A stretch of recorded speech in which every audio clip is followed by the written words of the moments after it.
Good afternoon, Mark Johnson coming to you here live from Hillcrest Country Club. We're down in the downstairs hitting bay this afternoon. Many of you are familiar with this area. This is where we do quite a bit of our fittings for people who are interested in new golf clubs. We do some club work down here. We have our loft and line machine, and then this area gets utilized quite a bit in the off season for people who want to hit golf balls or even take lessons. So it's utilized a lot. So if you've never seen it, stop by the shop and we'll be happy to give you a tour of this area. It's kind of a neat little area. But yeah, let us know. We're happy to show you around a bit. So thanks for letting me come into your home today. Just continuing our golf education series. Today I'm going to cover not so much golf swing topics, but how to properly get yourself warmed up for a round of golf, what to do after a round of golf, just things to help your body out in those regards. So first and foremost, I think it's really good for all of us to understand that golf is one of the most athletic moves that the human body can make. So there's a lot of timing involved. There's a tremendous amount of muscle groups and physical movements associated with the golf swing. So if you're not properly warmed up, you could injure yourself pretty seriously. I've seen it happen before, and it's not something to mess around with. So take this part of your game seriously. I know we come out here, we want to have a great time. We want to be with our friends and loved ones and have some laughs, but take the athletic part of this pretty seriously. You can hurt yourself and put yourself down for quite some time, and we don't want that to happen. We don't want to see it happen to you. We know you enjoy coming out here. This is your safe place, your happy place. So take the few minutes to get yourself properly loosened up after your round of golf. So the most average person that we see, they come to the golf shop. Maybe they're running late. They're rushing to get out to the first tee. They don't give themselves time to hit the driving range. They just go straight to the first tee, and their first swing is the biggest swing of the day with the driver. That's kind of what I'm getting at. We're saying we don't want you to hurt yourself. You need to give yourself proper time to loosen up. Understood that if you're late, things like that happen, but whenever you can allot some extra time for yourself prior to your round of golf would be ideal. So the way that I teach every student of mine to warm up is going to be this method. It's pretty simple. It's easy. It doesn't take a whole lot of time, yet it really stretches out the muscle groups that we're after. Okay, so first and foremost, you take a golf club and just going to hold it over our head like so. We're going to reach up as high as we can, kind of stretching this area of my underarm and my backside here. Just stretch up, and I'm going to kind of just hold it back, and I rest it on the back of my shoulder. And then I go back up again.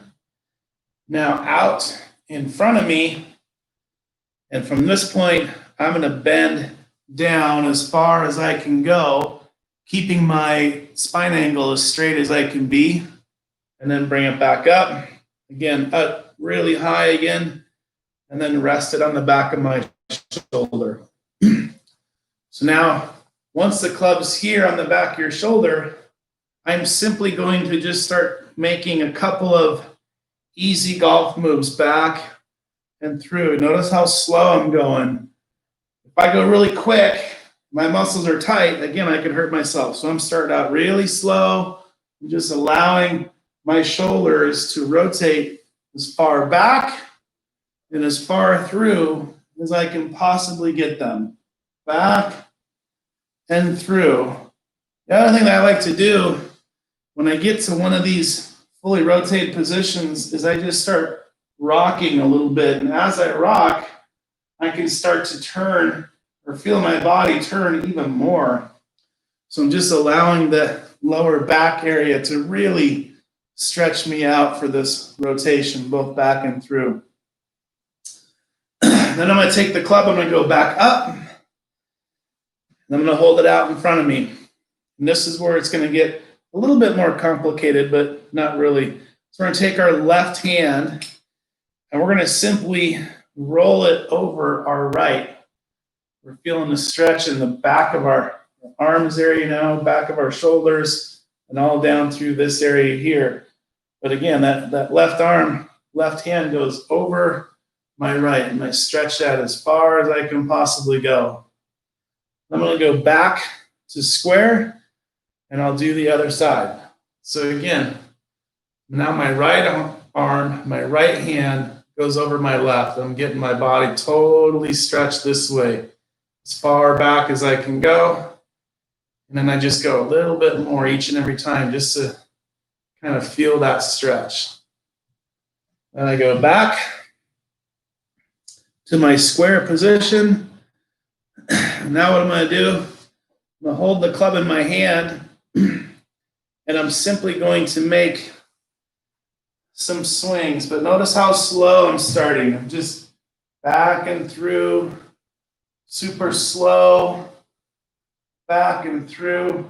Each and every time I'm trying to turn a little bit further. Notice how I kind of rock back here, turning and rocking, and go through a little bit further more. The more I can stretch backwards and forwards, the less I'm going to hurt myself. So now I'm simply going to increase the speed of this rocking and rotating of the shoulders. Every swing I take is getting just a little bit faster. I'm allowing my body to just turn as far back, as far through as I can go. Now, I'm just going to involve my lower body. I'm going to let my hips and my legs kind of get into this move as well. So I'm turning back, and now my hips and legs have rotated as well. Same thing going forward. I'm just letting my body go as much as I can. And this really enables me to get the feeling that, you know, I'm fully rotated. My weight is transferred both back as well as through, and I'm not going to hurt myself. So I'm feeling flexible. I'm feeling a little bit more at ease with my body's ability to turn. I don't have to feel like I'm doing it all with my arms and hands. I'm letting my body kind of get involved, but I'm not going to get hurt doing it.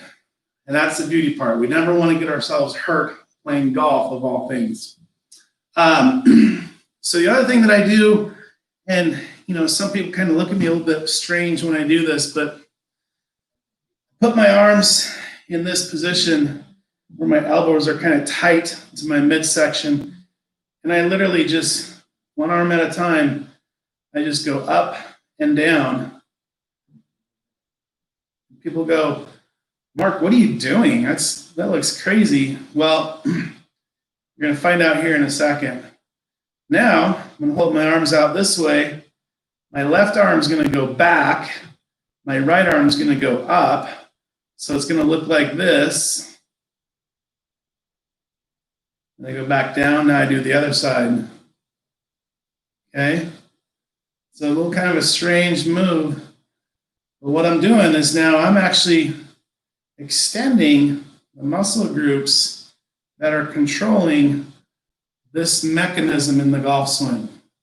One of the very first videos that we did for y'all, we talked about, you know, holding that tray, that server holding that tray of water at the very top of the golf swing. Well, if you look at that mechanism, that's what I just did here with my arm, right? So holding the tray, it's the same thing. So that's the mechanism that I want to kind of work out. There's my tray right there. I've got it held. I'm right there. But you can see how this mechanism is working, right? I'm not stiff and extended. It's like right there. Okay, so now as I go back, left arm, pretty straight. Mechanism, that right arm works up. And as I go forward, right arm, going to go pretty straight that way. My left arm, you can see how the mechanism has worked. So it's a constant aim of our arms as we create this golf swing. The right arm going back is letting my club get to position by just kind of anchoring this angle. Same thing coming down through. My left arm anchoring that angle as I swing up and through to the target. So I believe that this mechanism is pretty important to us to kind of get loosened up as well. Let's see, I spent 10 minutes. There was probably 2 or 3 minutes to the very beginning of this where I was just kind of saying hello and kind of rambling on a little bit, but the actual exercise that I did to loosen myself up for the golf swing was probably 7 or 8 minutes. So, if you don't have time to go to the range and work out some kinks before you go out and play, then spend 7 minutes doing that. It'll make a world of difference. I know quite a few of our members stop by the gym on their way to the tee and get loose and do some stretching and things of that nature up there, which is great too. But if you don't have time for all that, if you just have a few minutes, run through these exercises. It'll really pay big dividends to you. So another thing you can do, a lot of people carry these, something like this. It's a looks like a golf club, kind of bent shaft in nature. It has this big yellow weight on the end. And what the weight does is as you're swinging, again, it stretches these muscle groups out. So you really kind of feel your body getting loose, both back and through. And because of the weight of the product, it's going to really kind of carry your momentum both directions. So as far as getting loose, this is a very good way to do it as well. I would highly suggest the exercises that I showed you as well. But if you want to implement this guy too, very, very cool thing to do. Just really, you can really feel your body getting loose. Some people even have these little weighted rings that you put down your shaft and you can swing your golf club with a big weight on the end. That helps too. Another thing I want to show you, I know we've talked a little bit in the past about the use of the orange whip. I think the uses that you can come out with regards to the orange whip they're mind shattering. There's so many things you can think of to do with this thing that isn't in the instruction manual for this guy. But anyways, any of you that don't know, this is the orange whip. A little bit of weight here on the end with this ball. A lot more weight here towards the handle at the very end, this white ball. The shaft itself, as you can see, is super, super whippy. So, when I go through my exercises, I'm actually using this instead of a golf club. But the thing I really like about swinging with this is I like to hold it directly out in front of me. And I like to swing back and through, keeping my swing plane up and level.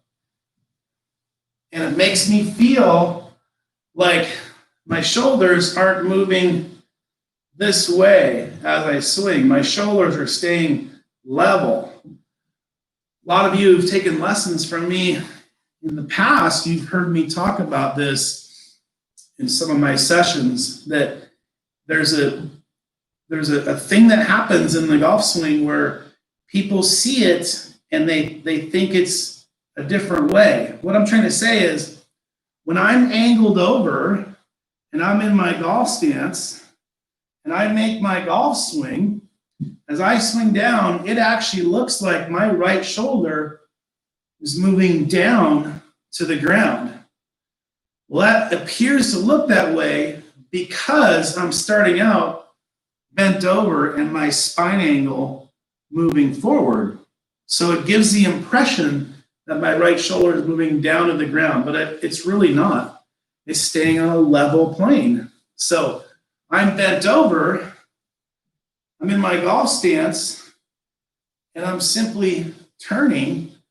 And you can see now with the club or this orange whip across my shoulders, if my right shoulder dipped down, you could see that. You could see how the orange whip would move in more of a vertical direction as opposed to this nice level direction.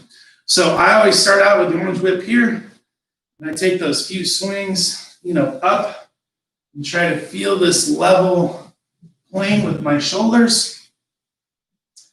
Then I move it to about a couple of feet off the ground, and I do the same thing. Again, level with my shoulder turned back and through, feeling that my shoulder isn't going downwardly towards the ground. It's staying up, and I'm turning. Lastly, I'm going to do it at ground level. So that orange ball is going to be resting on the ground. And again, I'm making my level turns back and through, allowing that orange ball to just kind of brush the grass as I swing through. But again, the goal here, two things. One, I'm feeling my body getting loose and the freedom of mobility that I'm starting to feel. But I'm also feeling my shoulders moving on a level plane and not a vertical plane. So that's key. A lot of injuries people have in the game of golf when it comes to the shoulder joints is jarring of their joints when their club really kind of attacks the ground. And the way that happens is this right shoulder really drops. So we want to make sure that we can kind of implement some of that level turn theory into our warm-up routine. Very, very helpful for us. Another toy I brought, this is kind of a fun one. Once you feel pretty loose, I like to, before I take a couple of swings at a golf ball at the driving range, I use this speed stick, I call it. It's actually called the speed accelerator. I use this a lot in my teaching, and I use it in part of my warm-up routine as well. We all strive for distance in our golf swing, in all of our golf shots. When we play golf, it's a feel-good thing. We may play with our buddies who hit it further than us, and we're all like, "Gosh, I wish I could hit it further." Well, you think about distance. Distance is speed. Okay, distance is coming from speed. So truly, the faster we can get our ball speed, the more distance we're going to create. How do we increase ball speed? Well, we have to increase club head speed. So we have to get the club moving faster, and that's what this little speed accelerator does. If you've never used one or seen one, feel free to come by and use it. I'm happy to lend it out to whoever if I'm not using it during a session. So anyways, the way it works is this ball kind of slides up and down the shaft. It's on a magnet here by the grip. And as I swing, and again, you don't want to do this before you're nice and loose and warmed up. But as I swing, the goal is for this ball to slide down the shaft and hit the end of this right about at where the point of impact would be. So wherever the golf ball is in the middle of your stance, that's where you kind of want to hear that slapping of the golf ball on the bottom of the shaft. So again, back, just feel that golf ball hit right there at impact. And what it's doing is it's teaching us where and at what point to release the club head perfectly timed into the impact position. Super, super, super helpful drill. Again, come and use this anytime you want. I'm happy to loan it out. I think you'll find some some pretty good success with this. All right, so, if we were to fast forward,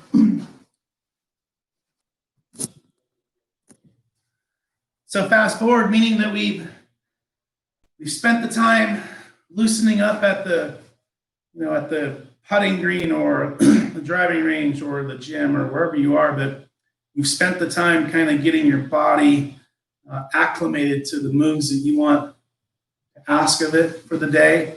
Probably have a little bit more range of motion with your muscle groups because they're not tight from being in the car or at the office or wherever you were. So they're loose and they're going to respond accordingly. So when we hit golf balls to start off with, I like to take with a wedge. I always start with a wedge, and I do small swings, right? Like maybe pitching it 15 yards maximum. So it's just an easy swing. It's like here to here, and I'm just feeling my body turn back and through. And you can see I'm not using my power source really. I'm just turning back and through, letting the club do the work for me. Now, as I continue, each and every swing, I get a little bit longer, both back and through. So a little bit longer going back, a little bit longer going through. As I'm lengthening my swing, my power source is increasing a little bit back, through. But the whole key is start slow and work yourself up to these bigger swings. So as I continue, about 6 or 7 shots into it, I'm pretty well up to what I would consider a full swing. So never, ever, ever go to the tee or go to the driving range and just start banging balls with big swings. You don't want to hurt yourself. You don't want to be eliminated for an extended period of time from the golf season. The weather is just now starting to get nice. Our COVID restrictions are starting to kind of loosen a little bit. We're starting to have some competitions at the club. There's an energy going on. It's fun. Don't take yourself out of the club life because you didn't spend 5-10 minutes getting your body loose before you went out to play golf. I live by these warm-up routines. I never hit a golf ball without loosening up, especially as we all start to age a little bit. Our muscle groups are a little bit tighter than when we were 20 years old, so to speak. So I always loosen up a little bit and make sure I don't injure myself. Also, piece of advice, don't go to the range, and even if you're loose, don't let driver be the first club you hit. Start with your lower club. Start with your wedge, your 9, your 8 iron. Work yourself up to these bigger swings. Even though we may be loose, if the driver is the first swing of the day, chances are we're going to be swinging pretty darn hard at it. And again, that's where injuries happen. So we want to avoid those injuries. So hope I was helpful today. I hope I made some sense. Hope I didn't ramble too much. But I want you to enjoy your golfing experience and not, be on the sidelines because you hurt yourself. So take the time to warm up properly. If you have any questions, shoot them over to us. I'm happy to get them answered for you, either by email or text or phone call, or just stop in the shop. If something came to your mind you want to ask us, just ask us. So we're here to help you. I hope I was helpful. I hope you enjoyed it today. And I hope for just a little part, I was able to make you a better golfer. Take care.